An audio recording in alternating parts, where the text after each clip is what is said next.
Hey, how you doing? And welcome to R&R Movie Review, where I will be reviewing the movie Men 2022 with spoilers today. I'm giving my thoughts and my score on the movie today. Men is directed by Alice Garland. Um, he is a horror sci-fi director. His previous movies were Ex Machina, which I really enjoyed. It's a tale about futuristic. I could say silvery or toxic. I ain't gonna say toxic manhood, but it's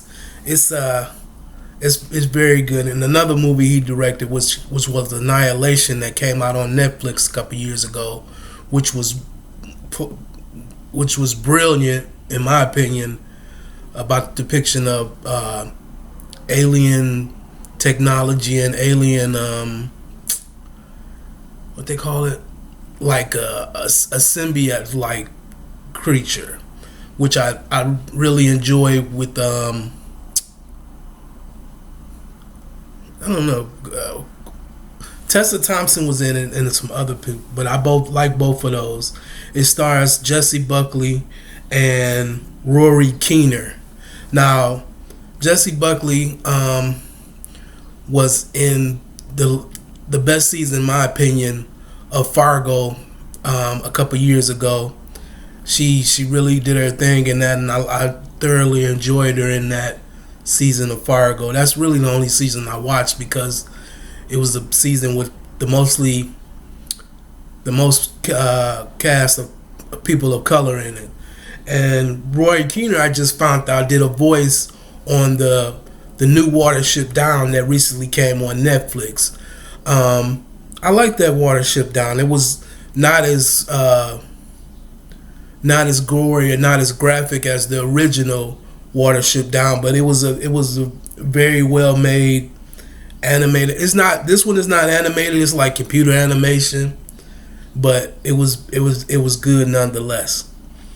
Um, my score is, well, not my score is, but my I rank them from 1 to 10, and I usually start at 10 and either work my way down or work my way up with my score. Um, Start everything off with Men. If you're in like a relationship and you got problems in your relationship, do not go to see this movie. If you in a marriage and you got problems in your marriage, do not go see this movie. If you're not on good terms or a good footing with your therapist, do not go see this movie.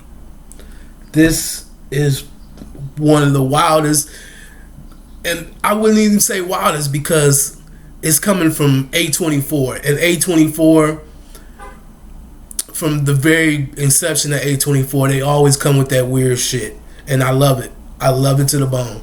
But they come with that weird shit, and this is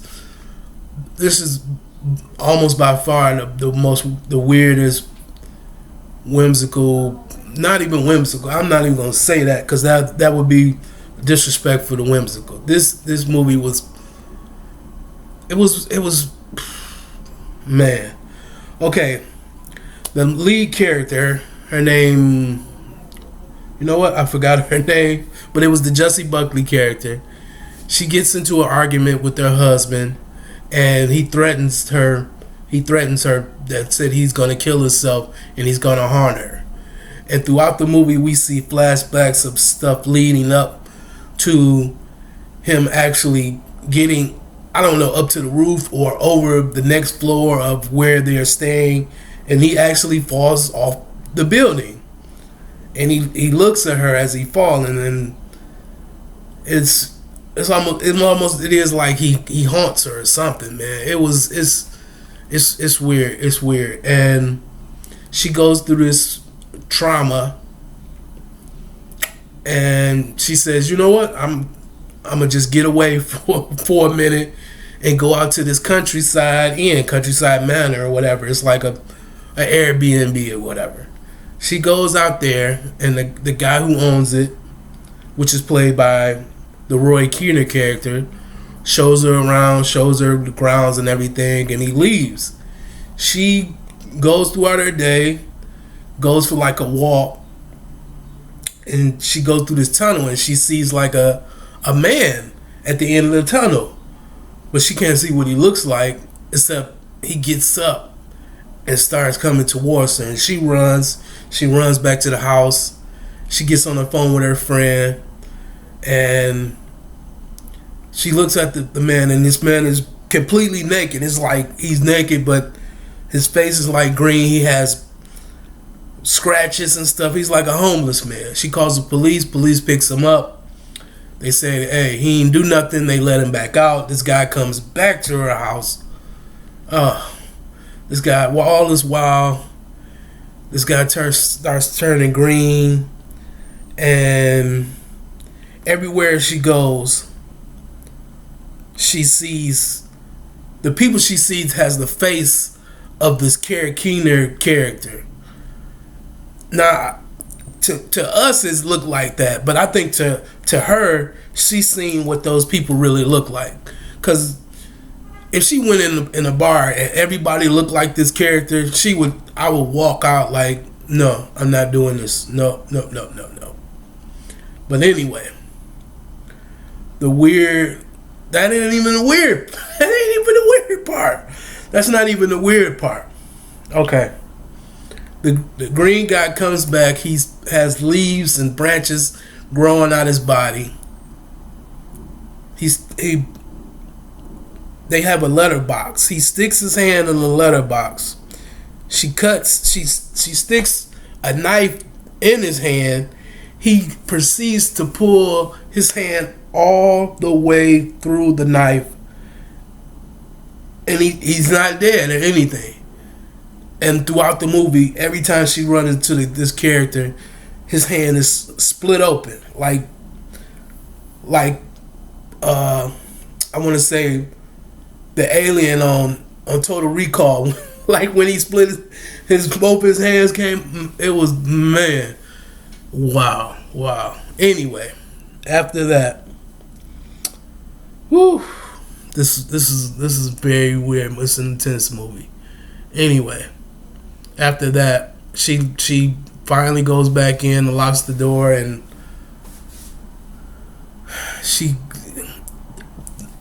the lights outside are flashing, and they're going on and off, and something's making them go off. And she goes outside. She sees like the cops who arrested the guy, and he's not saying anything. Then she sees another guy try to run into the house, and she closes and locks the door. Then the guy who originally rented her the house or whatever, he comes back, and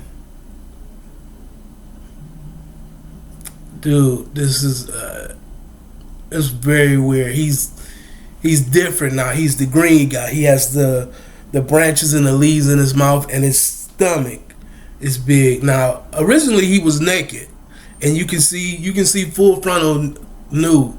But when he came back and his stomach was steadily getting bigger, he proceeds to get in a birthing position and literally gives birth to another version of himself. Literally, right there. And once he gave birth to himself, that old version, like it was old skin, it wasn't him. Well, it just wasn't anymore. It was like it was right there on the ground, and that's where they left it. He proceeded to do this at least 4 more times, bro. And they show every aspect of this, like a head coming out the birth canal, man. It was some wild stuff, man. Like I said, if like parents who don't have kids, after seeing this shit, they wouldn't want to have kids. So that's over with. So, and the last time that he went through this transformation, her husband ended up coming out, and he sits on the couch, and she asks him, "Why are you doing this to me? What do you want from me?" And he says, he says love or something like that. He says because at that point I really was not keeping up because my mind was still frazzled on the 4 birthing canals I just witnessed. Man, it was bizarro. It was really bizarre. It was really bizarre, man. So that when that ended, her friend that she was talking to on the phone from earlier ends up coming out there, and she sees her, and she sees that her friend is pregnant. So I don't know if that's somebody who think about it deeper than me can say the symbolism between her friend being pregnant and what just happened 5-10 minutes ago, because I don't even want to go there right now. I may have to think about it later on and come to another conclusion, but not at this time. I'm trying to erase that from my memory bank. So anyway, on a scale of 1 to 10, it started off with a 10. The ticks down were, I guess the ticks up was, it's an Alice Garland movie. I like his movies. A24 always come with the weird shit. But the birthday scene, it didn't take me out, but it took me out. If you can understand that. It didn't take me out, but it took me out. So I give it about a 7.5. This is a horror movie. This is a horror movie. This is a trauma movie. This is, like I said, if you in a bad relationship with a male or a female, or if you're in a bad marriage with a male or a female, do not go see this, because this is not for you. No. Nope. So I give it a 7. Again, thank you for listening to my thoughts on the movie Men 2022. If you like to comment, please comment, like and subscribe and share. Again, I'm looking for a somebody who can edit on YouTube or even help with the channel, to be at movie reviews or helping me run it. If you want, just leave your email in my comments and I'll get to you as soon as possible. And I can hire somebody. I don't know about remotely, but maybe we can figure something out. But again, thank you for listening and have a good day.